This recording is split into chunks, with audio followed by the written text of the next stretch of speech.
Miracle worker, miracle worker, come and do a miracle today. Come and do a miracle today.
I want to believe that you have had a good time the whole of the week.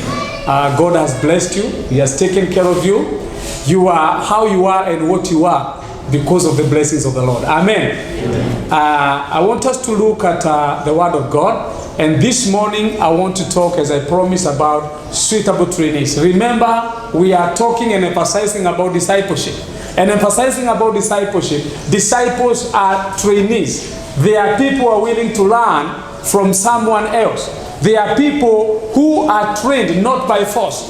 It's not about lecture. It's about willingness to learn. And that's what we are talking about. So I'm going to talk about suitable trainees. Who is that person who is suitable for discipleship?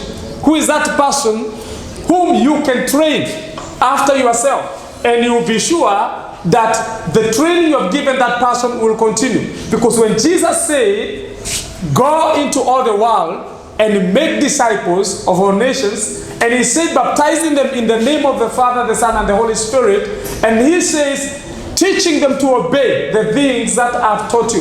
The intention of Jesus was that the knowledge that he imparted into the disciples will be passed on to all generations. Amen. And that is what we are aiming at. Our aim is to make you disciples so that you can make other people to be disciples. And the Bible talks about baptizing them. It is putting a mark upon the new disciples that you make. If you make a disciple, the mark that that person has been discipled and is willing to follow you is baptism by water. Amen. So baptism is very significant. It's not just a church ritual as it has been taken. And that is the biggest problem that we have. Because we take baptism as a ritual in the church whereby the members pass through. No. Baptism is a mark upon the disciples. Mark them by baptizing them. So baptism is a mark that this person has accepted to be a disciple. Praise the name of the Lord. And let me tell you something, that when we talk of making disciples and putting a mark upon them, is getting assurance that this person is not going to turn against the things that I'm teaching this person. And that is the expectation of Jesus Christ. And one thing we know is that if we do discipleship and we train people and we are willing to be trained, what will happen is that within a short time, God giving us grace, we will have the whole world in our hands. The whole world will be Christians. The whole world will be discipled. And that's what we are talking about when we talk of world Christian discipleship. It's Christian discipleship, a network of people who are willing to make disciples and they are willing themselves to be discipled. Praise the name of the Lord. Amen. Now, Jesus chose for training special men that we might have passed over. The disciples were special people. You are a special person. But you know what? Somebody might have passed you over. There are people we might pass over because of our personal judgment. But Jesus looked into the spirit. Praise the name of the Lord. He did not look just the physical and the things that a man can be able to look into. But Jesus looked into the spirit and was able to get just the right people for what he wanted. And when we are talking of discipleship, we are aiming at the right people, because if we get to the wrong people, we might never do it. And this is what is happening. We are so much concerned by that person who comes to the church, by the number of the members that we have, but we are not concerned about what Jesus said. And what we want you to realize is that if you don't hear right, you can never do it right. But if you hear it right, if you hear the command of Jesus right, you do it right.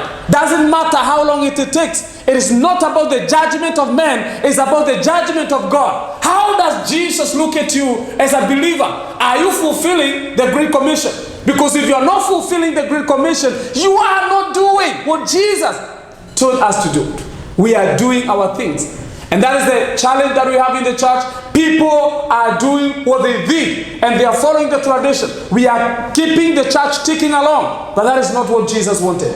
Jesus' intention is that every person is supposed to make disciples. And that is what we call multiplication. We are meant to multiply. You are not supposed to be a Christian 1 year, 2 year, 3 year, 4 year, and you don't have a disciple. You must be training people. You must be ready to be trained and train other people. Hallelujah.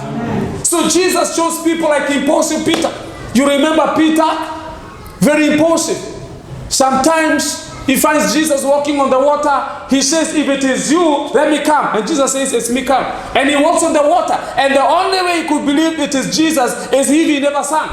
And because he never sank, he realized this is Jesus. Now you get the point. People like doubting Thomas, they were doubting. I want to put my finger and realize that this is Jesus. And Jesus says, come. Put your finger, put your hand in my rib, realize that I'm him. And Jesus had no problem with this doubting Thomas. He was looking at the heart. Though he said, blessed are those who believe without seeing, but yet he never rebuked Thomas because of his doubt. The fact that Jesus was looking, what Jesus was looking in Thomas is the teachability, the trainability. Would he continue with making disciples? Did he believe that it is Jesus even after putting the finger on the reeds? And if he did, Jesus did not have any problem with that. Hallelujah. So we must be very careful how people and the people that we talk about. You remember the fiery James.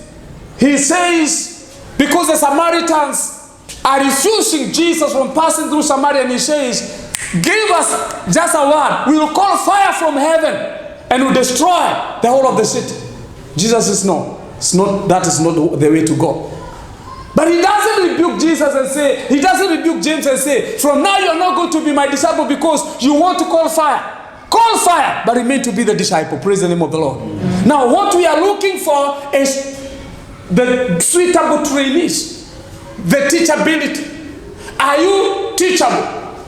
Because if you are not teachable, you cannot teach another person. And what we are going to look is, we are going to look at a number of proverbs, and because Jesus read the heart, and by reading their heart, he made the choice of them wisely.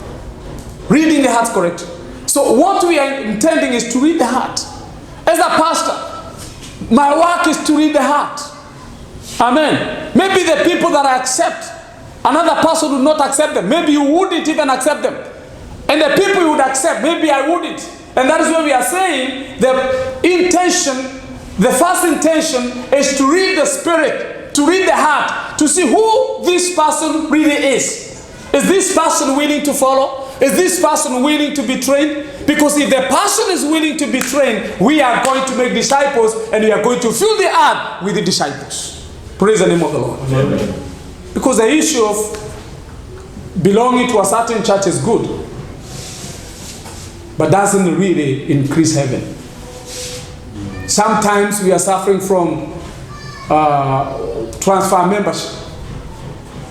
When people move from one place to another place and they come, it's good. The church grows. Amen.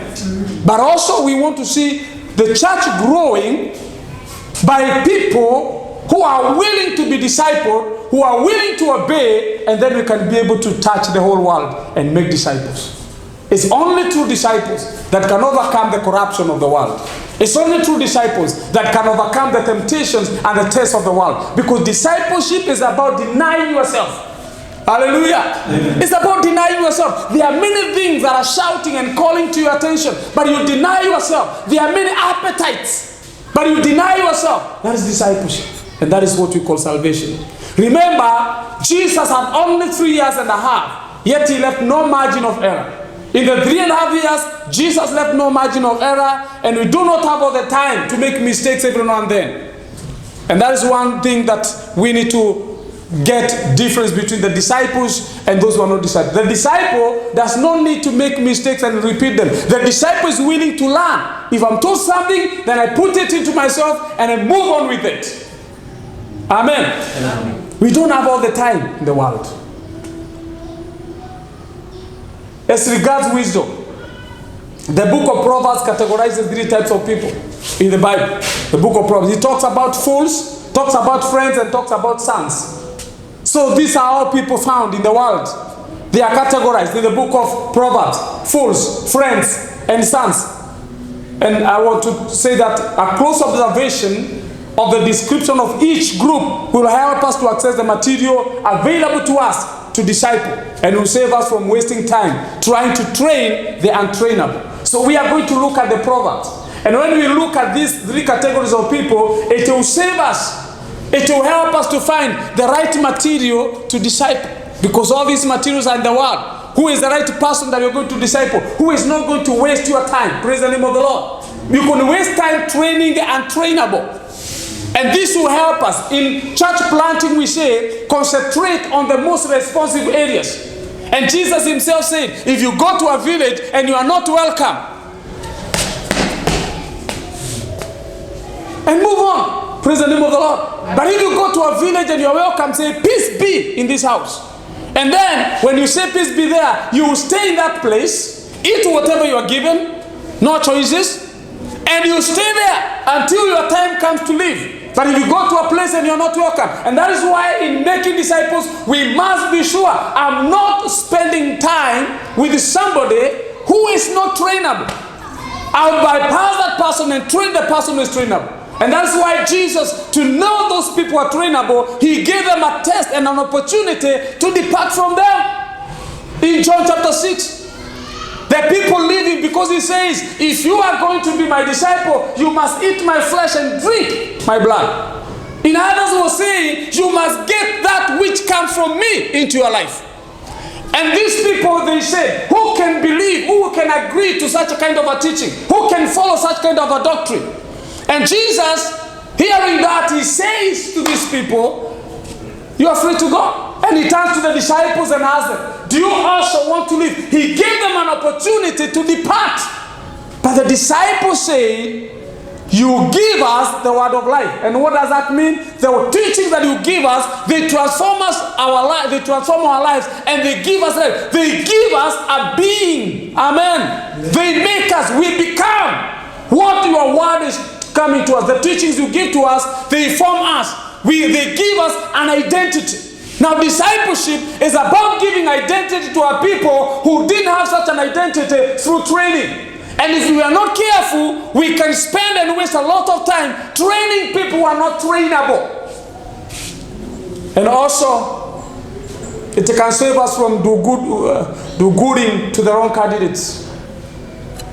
Amen? There was a time I was teaching and I said, we have people who are hypocrites and sponges. Sponges are people, they want to get something from you simply because you are a Christian. But they are not serious. They don't even recognize your Christianity. They don't even respect your Christianity. But simply because you are a Christian, they want to sponge to get something from you. And then because you want to be that good Christian, you end up releasing what you are giving to that person, not because you are willing, not because he deserves it, but because you don't want to be seen as a non-Christian. They call sponges. And there are others who are hypocrites. They would want to manipulate you because you are Christian. We are saying, understanding the Word of God will save us, will help us, number one, to assess the material available for us to disciple, and will save us from wasting time trying to train the untrainable. And number two, it will also save us from doing good to wrong candidates. Doing good things to wrong candidates has made people give up in the ministry. So many ministers have given up in the ministry because they have spent all their time and there's no fruit of what they have been doing. Doing good to the wrong candidates. We are saying, God help us as we make disciples to the world. He will give us wisdom to select and choose the right materials available for us for discipleship. And we are not going to regret. We are going to see the kingdom of God be filled. And that is why Jesus said, when he sought the disciples, when he talked to the disciples, and when he said to them, would you also depart? They said, no, we are not going to depart. You are giving us the word of life. Nowhere else we can find the one we are finding. And you can imagine these 12 disciples, they are remaining with Jesus, and the rest of the multitude, they are going. And Jesus had the easy time for the first time, dealing with only 12 people when he released the people. And he was doing good to the people, giving them food, giving them bread, healing their sick, raising their dead. But they were not even concerned. And you remember when the Pharisees are even testing Jesus, asking him about, can we divorce somebody for any and every reason? They wanted Jesus. They were sponges. They were hypocrites, wanting Jesus to give an answer that they want, simply because Jesus was Jesus. But Jesus said to them, you do whatever you're doing, but that is not what was from the beginning. And he was bringing them to what was from the beginning. And what we are doing today in World Christian Discipleship Network is bringing the world to what was in the beginning, bringing the church to what was in the beginning. Hallelujah. Amen. Now what the church is doing is good. I have no problem with that, but I'm saying we need to get back to what was from the beginning. Jesus gave the command, go and make disciples. Now, when we are choosing, we don't need to choose. We must be careful not to choose those with the foolish assertiveness. Because if you choose disciples to disciple people with the foolish assertiveness, you will find a problem. There are 3 degrees of folly mentioned early in the Proverbs, in the book of Proverbs. The Bible talks about 3 degrees of folly. Proverbs 1 verse 22. The Bible says, how long will you simple ones love your simple ways? How long will you mockers delight in mockery? And fools hate knowledge. He's talking about simple people. He's talking about mockers. He's talking about fools. And these are all degrees of the same thing. They are degrees of folly. Praise the name of the Lord. The simple is foolish. The mocker is foolish. And the fool is there, hating knowledge. And maybe we look at the simple. And then you can assess yourself and assess the people that are making disciples, because we must go out and make disciples. I said we must have people behind us whom we have taught, whom we have trained. We have trained to become like ourselves. And we must assess ourselves by the word of God. Who are the simple? These are the athletes, the guileless, and the unsuspecting. These are the people who are mentally naive. A simple man believes anything, but a prudent man gives thought to his steps. A simple man is a person that will simply believe anything that comes. He has no stand. There's nothing that he believes in. He believes anything that comes. You bring a preacher here, and he just believes in that preacher. He listens to radio, believes everything. No, a good disciple who is a prudent person, the Bible says he gives thoughts to his steps. What he's about to do, he does not just accept anything. And that's when we talk about discipleship, we have a trace. Who are you learning from? So the disciples one time, they said to Jesus, Jesus, Lord, teach us how to pray as John taught his disciples. They did not want to follow the teachings that was given to the disciples of John. Amen. They wanted to follow their master, the Lord, and they said, teach us how to pray. And he said also, John also teaches, but teach us how to pray. Praise the name of the Lord. A simple man believes anything, but a prudent man gives thought to his steps. So, Proverbs 22 verse number 3. A prudent man sees danger and takes refuge, but a simple man keeps going and suffers for it. So a prudent person sees danger, takes refuge. But when we are talking of this simple man, he sees danger and still moves in. Praise the name of the Lord. And this is a problem that we are facing today. People are believing any teaching that comes. And because of that, they suffer out of it. They suffer from it.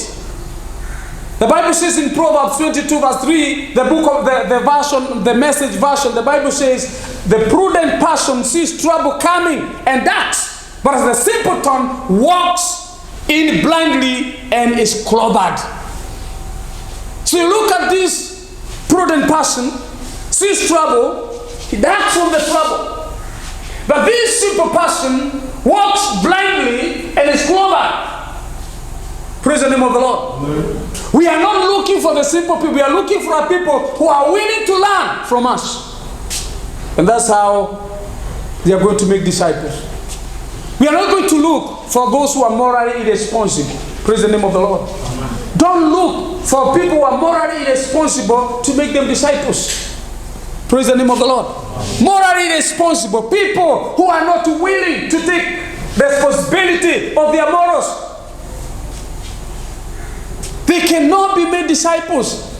An immoral, irresponsible person is somebody who doesn't want to change. Amen. Even if he knows what I'm doing is wrong, he still continues with it. Proverbs 1:32 says, for the waywardness of the simple will kill them, and the complacence of fools will destroy them. The waywardness of the simple. The person is so morally irresponsible, he doesn't want to do that which is right, and he doesn't care what he's doing, whether it's wrong or it is right. Praise the name of the Lord. He needs, this person we are calling a simple person, who is morally responsible, needs to see a demonstration of discipline. For him to change, he must see a demonstration of discipline. And the Bible says in Proverbs 19 verse 25, flog a mocker, and the simple will learn prudence. Rebuke the discerning man, and he will gain knowledge. So this person is a mocker, needs to be flogged for the simple to learn discipline. So you flog the mocker, not for the benefit of the mocker, but for the benefit of the simple. So the simple can change. But what we are saying, we are not looking for people who are morally irresponsible. We want to see people who are willing to change. Otherwise, you are going to waste a lot of time. As I said last time, is that there are people who have decided to follow Satan purposely. If you waste your time on them, they will never change. One young man asked Jesus, are only a few people going to be saved? Amen. And Jesus said to him, make effort, put effort, every effort you can, to walk through the narrow gate. And he said there is a wide way and a wide gate that goes to hell, and people, many people, they find it easily. It's not about how many people you have, it's about how many people are learning from you. So this man listened to the teachings of Jesus, and he was shocked at the kind of teaching, and he said, there must be a problem. Many people cannot accept this. And he asked Jesus, teacher, are only a few people going to be saved? Now listen, you cannot save the whole world, but you can disciple as many people as possible. Those who cannot disciple, there are people who see discipline over those who are not, who are mockers, and then they can turn. Praise the name of the Lord. So the mocker needs flogging, but a discerning person will need only a rebuke. Just rebuke a discerning person, and the person is changed. Those are the people, the discerning are the people that we can be able to disciple. They are the people we can walk with. Amen. Proverbs 21, verse number 11. When a mocker is punished, the simple gain wisdom. When a wise man is instructed, he gets knowledge. These are two things. A mocker is punished, not for his benefit, for the benefit of the simple. Because the simple person will get wisdom when a mocker is punished. But when you give a wise man instruction, he gets knowledge. So he advances. And he advances by what? He advances not by the flogging of the mocker, he advances by the receiving of instruction. Oh, praise the name of the Lord. Discipleship is about instruction. It is about training. Hallelujah. If you give instruction to a person who is wise, that person will get knowledge from your instruction and he will advance. And what we are saying is that we want to see people who are growing from one level of glory to another level of glory. We don't want people who are staying in the same level at the same time. If you come to church, if you become a disciple today, we want to see God working in your lives. Hallelujah. We want to see transformation in your life. We want to see God teaching you how to manage your finances well, and so you grow financially. We want to see God transforming your life, your thought, and giving you good ideas, and then we can be able to see changes in your life. Praise the name of the Lord. Hallelujah. That's what the Apostle Paul says, poor yet making many rich. Because when you come and you hear the word of God, the counsel of God will give you wisdom and you'll see change. Spirit of the Lord is upon me to preach the good news to the poor. What is the good news to the poor? Is that the poor might become rich. Praise the name of the Lord. Amen. Hallelujah. To proclaim the year of the Lord. The wise person knows that Jesus is coming.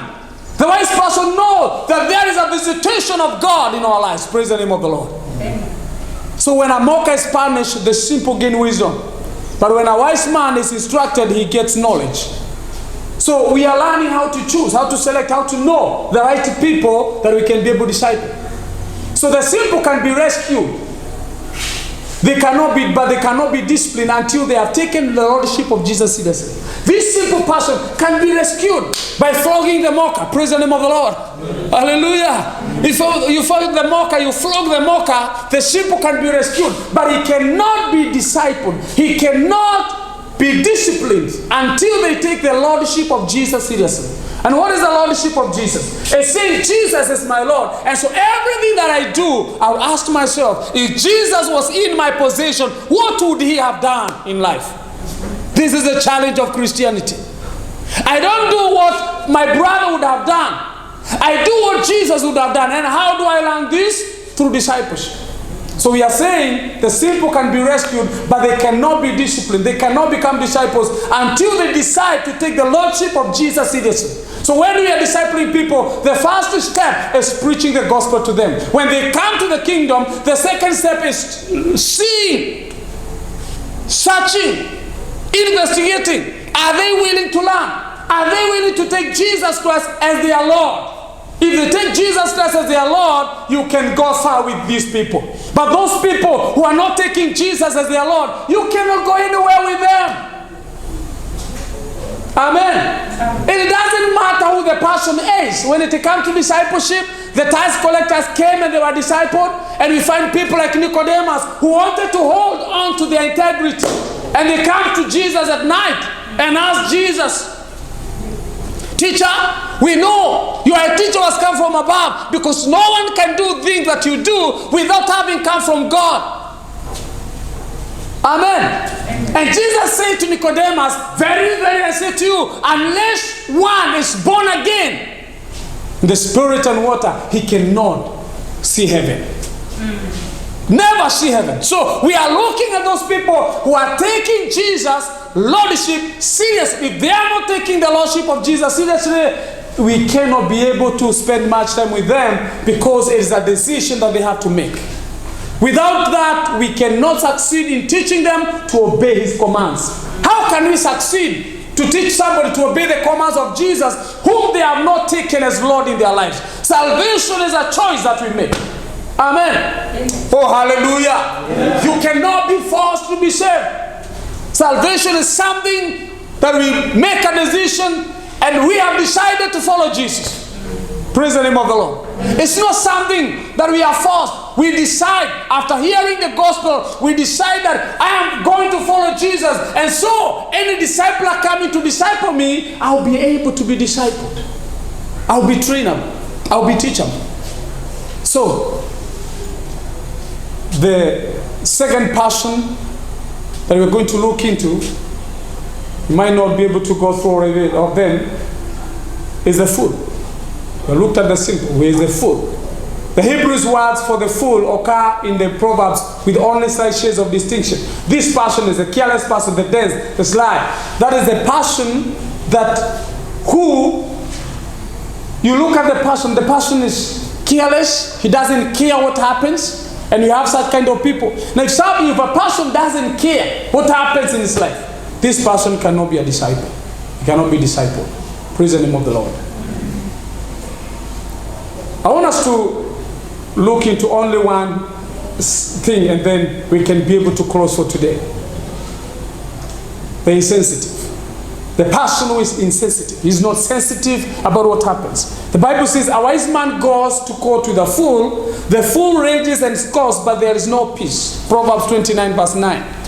If a wise man goes to court before kings, a king's court, he goes with a fool. Now, this wise man, there will not be peace, because the wise man wants to reason, but the fool rages and scoffs. There's no peace. Now, this person who is insensitive, you try to tell him about Jesus, you try to bring sense into his life. He's just talking, he's not sensitive, he can never be a disciple. He can never learn from you. Praise the name of the Lord. The Bible says the same. A sage trying to work things out with a fool gets only scorn and sarcasm for his trouble. So if you're trying to work out things with somebody who is foolish, the only thing you get is scorn and sarcasm. That is a benefit you get. You get trouble working with this person who is insensitive. And the Bible says something in Proverbs 27 verse 3 as I finish. Stone is heavy and sand a burden, but provocation by a fool is heavier than both. If a fool provokes you, sand is heavy and stone is a burden. Stone is heavy, sand is a burden, but provocation by a fool is heavier than both. And that is what is happening. Sometimes we waste time negotiating kingdom of God with the people who are not willing to change. People who are foolish in their assertiveness. Praise the name of the Lord. The Message translation says, carrying a log across your shoulders while you are lifting you are hefting a boulder with your arms is nothing compared to the burden of putting up with a fool. Now look at this. You have a log on the shoulders and you are hefting something. There's something you are lifting. A boulder, there's a lump of soil, a lump of sand. You are lifting sand, which is heavier and it's a burden, and on your shoulders you have a log. And the Bible says, according to Proverbs 27 verse 3, the Message says that one is nothing compared to the burden of putting up with a fool. You can imagine that. You better carry a log and sand than putting up with the fools. And that's what we are saying. We must judge ourselves and also be sensitive to see the people whom we are discipling. Let us stand up on our feet. I just want us to go before the Lord and thank God for what He's done. I'm praying for you that God will give sense to these teachings in your mind so that you can understand the things that God wants to be in us. Before we can make disciples, we must be ready to learn. We must be ready to be trained. And God has a purpose and a reason for that. Just lift up your hands and worship God. If there's anything that has spoken to you today, worship God and thank God for the occasion, for the things that He has said for you. Glorify the Lord for the teachings and tell God, I'm ready to change. Because if you aren't ready to change, you waste your time. You waste the time of other people. And you may end up not in heaven, but in hell. But I'm praying for you that God will bring sense and we are going to make disciples. Because now God is giving us a revelation and understanding of the things and the kind of people, the materials available for us those whom we can be able to train and disciple. Sometimes we want to get things through the church. We cannot be able because people are not teachable. Some are not insensitive. Some are not ready to learn. We are praying in the name of Jesus that God will help us. God, I pray for your grace. I pray for your favor. I pray for your mercies, Lord. The Lord, the things that we are training, the things that we are teaching, Father, we are going to succeed because the people that are listening, that are watching this, they are not fools. They are not insensitive. They are sensitive people who are willing to learn. And I pray in the name of Jesus that your glory, your grace will minister to them in the name of Jesus Christ. Father, you are worthy of our praise. You are worthy of our glory. There's none like you, Jesus. I pray for every person in the name of Jesus. I pray for every disciple and every disciple, every person that is willing to make disciples. Lord, I pray that you will be exalted, that you will be glorified all over the world, over the earth. You will be glorified and you bring them that you have called, people to be made disciples, people to become Christians, and you will see the world discipled in the name of Jesus Christ. Lord, I bless you. Lord, I glorify your name. Lord, I declare that you are King of Kings and you are Lord of Lords. Let's pray together. Let's agree together.